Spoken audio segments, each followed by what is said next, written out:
Welcome to your first app video. As you continue through the course, you'll encounter more projects like this one. These projects will require you to use what you've learned previously to build different applications.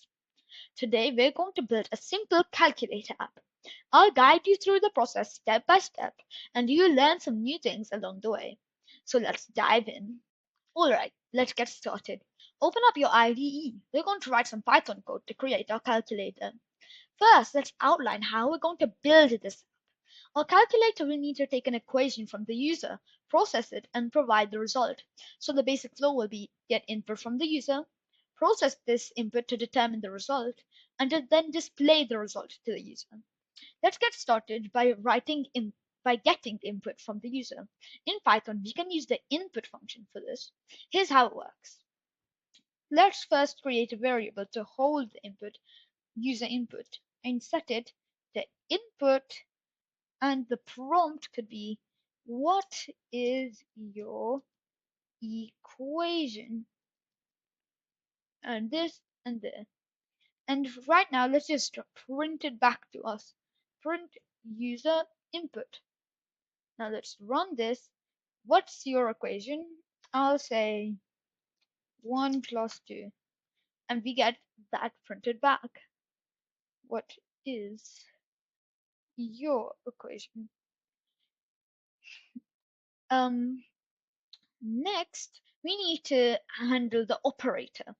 So identify the operator, split the input, perform the calculation, and then print the result. That's all that's remaining. So let me delete this and add an if condition. Let's say if plus in, the in is going to tell you in user input.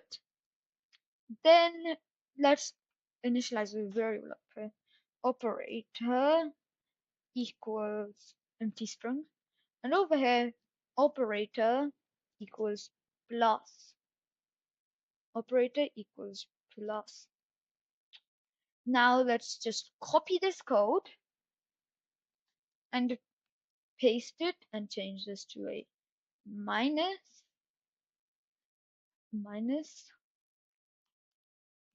a times. You'll use the asterisk for this, and an asterisk,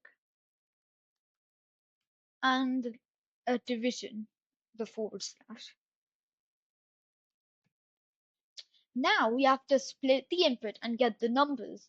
And we can use this using the split function that I show in my strings and string method video, link in the description below. So now let's do num1 and num2. These is equal to user input dot split operator. You might be wondering why I put num1 comma num2. These are two different variables, and they're going to both be assigned to two different things. Num1 to the starting side of the thing, the first part, and num2 to the second part. Now that we've put everything correctly, we need to do something crucial. We need to do casting. Num1 int num1, num2 equals int num2. Because before these are strings, after these turn into integers, because we can't do a calculation with an integer. I mean a string. Next, we have to copy this. Actually, no. If operator is equal to plus,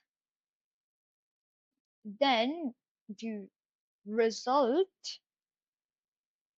is equal to num1 plus num2. Now let's copy this and control V. If operator is minus, then we can do num1 minus num2. And again, operator equals times num1 times num2. And last but not least, for divide, if this is slash, then divide num2. And then print f string result is equal to result. Now, if we run this, what is your equation? Let's say 4 times 7. We get result equals 28. Great. Now to make this infinite, let's encase everything from the top in a while loop. While true makes it infinite. And let me just get all of this and click tab. Now, next, let's add the option to exit. So what is your equation for exit? So now let's add another if here. If exit in user input, simply break. Now let's try all this again. What is your equation? Let's try the plus this time. 1 plus 2, 3. And we get asked again. Let's say 5 minus 7 minus 2. So great. And if we do exit, it stops.